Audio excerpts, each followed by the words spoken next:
Hello guys, आज हम बात करेंगे स्टार के क्लासिफिकेशन के बारे में। स्टार की क्लासिफिकेशन उसके ब्राइटनेस के बेसिस पे, तो जो उसके ब्राइटनेस के बेसिस पे उसका क्लासिफिकेशन होता है उसको बोलते हैं स्टेलर क्लासिफिकेशन। तो स्टेलर क्लासिफिकेशन में जो स्टार्स का जो क्लासिफिकेशन है उसको हम 7 टाइप में डिवाइड किए हैं और उसको क्लास बोला जाता है। तो इस स्टेलर क्लासिफिकेशन में 7 क्लासेस होते हैं। आइए एक एक करके उनको डिस्कस करते हैं। जो सबसे पहला क्लास होता है वो होता है ओ क्लास। ये जो ओ क्लास के स्टार होते हैं इनका जो सरफेस टेम्परेचर होता है वो 30,000 केल्विन से ज़्यादा होता है और इनका जो कलर होता है, स्टार का कलर होता है वो ब्लू होता है। ये न्यूली फॉर्म स्टार होते हैं हमारी यूनिवर्स में, तो इनको यंग स्टार भी बोला जाता है। और जो इनका सरफेस टेम्परेचर होता है बहुत ज़्यादा होता है, जिसकी वजह से ये बहुत ज़्यादा हीट रिलीज़ करते हैं। क्योंकि ये बहुत ज़्यादा हीट रिलीज़ करते हैं तो इनका जो फ्यूल होता है वो बहुत जल्दी ख़त्म हो जाता है, जिनकी वजह से जो इनका लाइफ होता है वो काफ़ी ज़्यादा शॉर्ट होता है और ये जल्दी डाई करते हैं। इनका जो मास होता है वो बहुत ज़्यादा होता है। जब ये स्टार डाई होते हैं, जब सुपरनोवा होता है, सुपरनोवा होने के बाद ये कन्वर्ट हो जाते हैं न्यूट्रॉन स्टार नहीं तो ब्लैक होल में। तो जो अगला क्लास आता है वो आता है बी क्लास। तो जो बी क्लास के अंदर जो स्टार आते हैं उनका जो सरफेस टेम्परेचर होता है वो 10,000 से 30,000 केल्विन के बीच में जितने भी स्टार होते हैं तो उनको हम बी क्लास में रखते हैं। और जो इस स्टार का कलर होता है वो होता है ब्लूइश वाइट। ये काफ़ी ज़्यादा हॉट होते हैं, सेम लाइक वो स्टार की तरह। और ये भी न्यूली फॉर्म स्टार होते हैं। जो ये स्टार होते हैं बहुत तेज़ी से अपना हीट रिलीज करते हैं, जिसके कारण इनका फ्यूल ख़त्म हो जाता है और ये जल्दी डाई हो जाते हैं। तो इस वजह से इनका जो लाइफ स्पैन होता है वो भी काफ़ी ज़्यादा कम होता है और ये हमारी स्पेस में काफ़ी ज़्यादा रेयर पाए जाते हैं। तो हम बात करते हैं अगले क्लास के बारे में। जो अगला क्लास है वो है ए क्लास स्टार। इस क्लास के अंदर जो स्टार आते हैं उनका जो सरफेस टेम्परेचर होता है वो होता है 7,000 से 10,000 केल्विन के अंदर।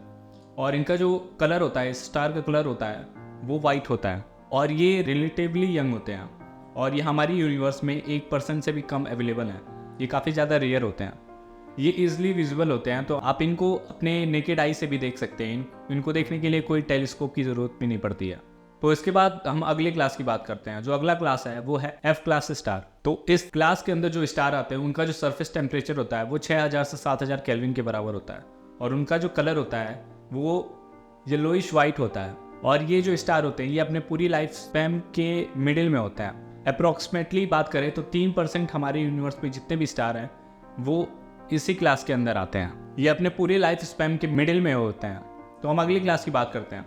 अगला जो क्लास है वो आता है जी क्लास स्टार। इस क्लास के अंदर जो स्टार आते हैं उनका जो सरफेस टेम्परेचर होता है वो 5,000 से 6,000 केल्विन के बराबर होता है और इनका जो कलर होता है वो येलो होता है। जो हमारा सन है वो इसी क्लास के अंदर आता है, इसी वजह से हम इसको येलो स्टार भी बोलते हैं कई बार। ये उतना ज़्यादा ब्राइटर नहीं होते हैं इन कंपैरिजन ओ, ए और एफ के। इनका ब्राइटनेस एवरेज ब्राइटनेस होता है और ऑलमोस्ट 8% जो हमारी यूनिवर्स में स्टार्स हैं वो इसी क्लास के अंदर आते हैं और ये अपने पूरी लाइफ स्पैन के मिडिल में होते हैं।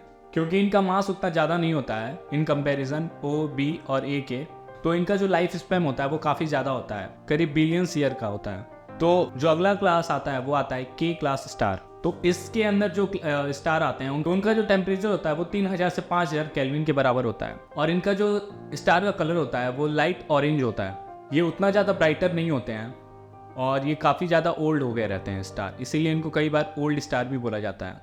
ये अपने लाइफ के एंड, मतलब बिल्कुल एंड में पहुंच चुके होते हैं अपनी लाइफ के। उसके बाद जो अगला स्टार का क्लास आता है वो आता है एम क्लास स्टार। तो जितने भी स्टार का टेम्परेचर 3,000 केल्विन से नीचे होता है उनको हम एम क्लास स्टार में क्लासीफाई करते हैं और इनका जो साइज होता है वो काफ़ी ज़्यादा बड़ा होता है और इनका जो कलर होता है वो रेड कलर का होता है, इसलिए हम इनको रेड जाइंट भी बोलते हैं। ये काफ़ी ज़्यादा ओल्ड हो गए रहते हैं और अपनी लाइफ के एकदम एंड में पहुंच चुके होते हैं। ये उतने ज़्यादा ब्राइटनेस नहीं होते हैं क्योंकि ये सारी एनर्जी अपनी ख़त्म कर चुके होते हैं, फिर भी हम इनको देख सकते हैं टेलीस्कोप की हेल्प से। ऑलमोस्ट हमारे पूरे यूनिवर्स में 75% जो स्टार हैं वो रेड जाइंट ही हैं। तो जो हमारा पूरा यूनिवर्स का 75% जितने भी स्टार हैं वो एम क्लास के अंदर आते हैं। ये थी दोस्तों स्टार का क्लासिफिकेशन उसके ब्राइटनेस के बेसिस पे। तो अगर आपको ये वीडियो अच्छा लगा तो एक लाइक करें, कमेंट करें और सब्सक्राइब करें।